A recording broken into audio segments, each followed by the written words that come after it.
el día de hoy pues tenemos nuestro invitado y qué mejor que el misionero Rudy Saldívar.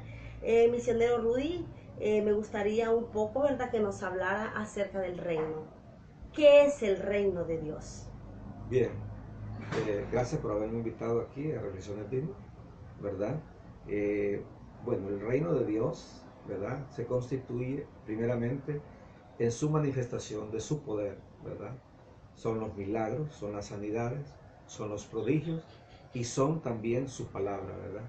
Es su ordenanza, es en sí su reino, porque el tema reino viene de que Jesucristo es un rey, que Jehová Dios es un rey, ¿verdad?, que está sentado en su trono de gloria. Entonces, reino es gloria de un reino de Dios. Ahora bien, ¿qué es la iglesia de Jesucristo? La iglesia de Jesucristo es el cuerpo de Jesucristo. La iglesia es el cuerpo de Jesucristo.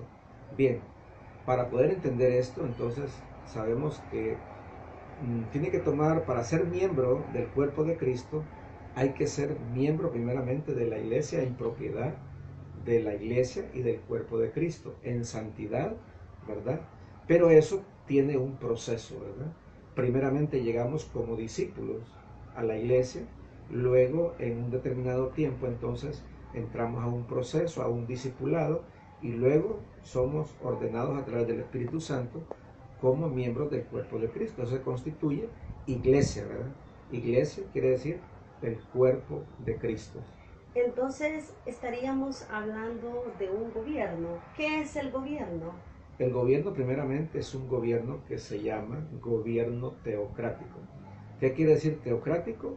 Que tiene que ser bajo la inmediata dirección del Espíritu Santo, ¿verdad?, emanado a la iglesia.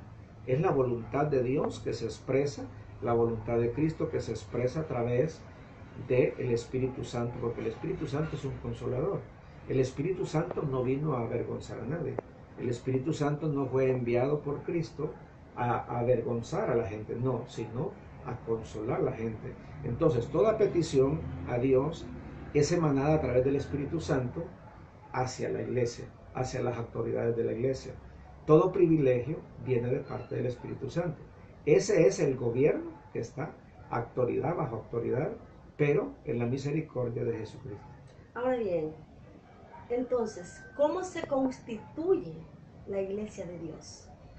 Bueno, se constituye, como dije anteriormente, está trazada bajo un gobierno, bajo una estructura, autoridad bajo autoridad, tiene autoridades, supervisores, ¿verdad? El supervisor general de la iglesia se llama Jesucristo. Él es el supervisor máximo de la iglesia. Él es la cabeza. Después de Cristo, entonces vemos que Él establece su fundamento en apóstoles y profetas, en los ministerios que son los evangelistas, maestros, y así los constituyó para ser autoridad dentro de la iglesia, dentro de su iglesia.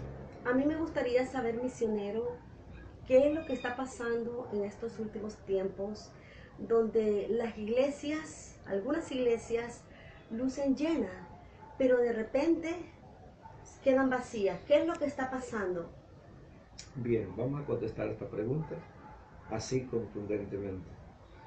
El primer factor que puede estar pasando es que no están siendo alimentadas correctamente. De repente hemos confundido el tema del pastor, ¿verdad? Primeramente, según el fundamento de la Biblia, el pastorado es un llamamiento. Primeramente, Dios llama a la persona para ese llamamiento pastoral. Ahora, ¿qué es ser pastor? Es alimentar, es estar dando el amor de Dios, es estar apacentando la grey que Cristo quiere. Vemos en un pasaje de la Biblia cuando el Señor le pregunta a Pedro, ¿verdad?, y le dice: Pedro, ¿me amas? Pedro le contesta: Señor, tú sabes que yo te amo. Y le pregunta por término de 3 veces. Quizás le vuelve a contestar Pedro: sí, Señor, tú sabes que yo te amo. En realidad no era la respuesta que esperaba el Señor de Pedro. La respuesta que esperaba de Pedro era que dijera que él iba a apacentar y cuidar sus ovejas. Entonces el Señor le dice al final que Pedro no le pudo entender la pregunta que él le hizo y no le dio la respuesta correcta. El Señor le dice: apacienta mis ovejas. Entonces vemos que esa es la respuesta correcta, apacentar. Entonces el Señor, un verdadero pastor es que representa primeramente a Jesucristo con todo su amor. No, el Señor no está diciendo, porque el Señor no es un rebelde, el Señor no es un bochornador, el Señor no es uno que trata mal a sus ovejas, sino que las trata bien, ¿verdad? Porque la iglesia es donde la humanidad viene a recibir ese amor de Dios, ese amor que el mundo no lo da, Cristo lo da en la iglesia. De esa manera entonces distinguiríamos al pastor de Jesucristo. Ese sería, enfáticamente, ese sería un requisito para poderlo decir. Y como dice aquel otro versículo de la Biblia, y en esto conoceréis que son mis verdaderos discípulos, que serán llenos de amor, ¿verdad? Entonces Jesucristo nos dio un ejemplo de humildad, de mansedumbre, de amor, y Él nos dio ejemplo y el ejemplo los dejó, y debemos de actuar conforme Él dice en su palabra. Ahora bien, misionero, me gustaría saber entre la espiritualidad y el fanatismo, porque ahorita en la actualidad está el fanatismo y la espiritualidad. ¿Cómo distinguirlo?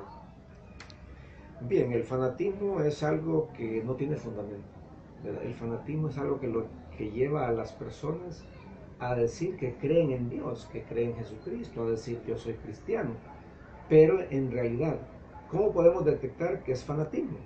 Cuando la persona no se quiere someter primeramente al Espíritu Santo, no se quiere someter a un cambio, a cambiar interiormente, a poder, pero a someterse al gobierno de Jesucristo, no al gobierno de los hombres, no someterse a mandamientos de hombres, porque los mandamientos de hombres no los van a salvar, pero los mandamientos de Jesucristo sí. Entonces, cuando el verdadero cristiano se somete a los mandamientos de Dios, deja de ser un fanático y se preocupa por tener un cambio en su vida cada día. Esto se logra no de la noche a la mañana, sino bajo un proceso de la humildad, la humillación a Jesucristo, no al hombre, sino a Jesucristo.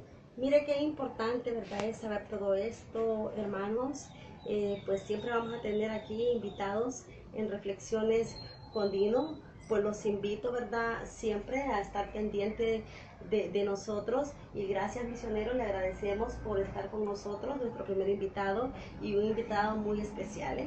Bueno, ha sido un placer estar con Dino, ¿verdad?, compartiendo esa palabra. Bendiciones de Dios. Bendiciones.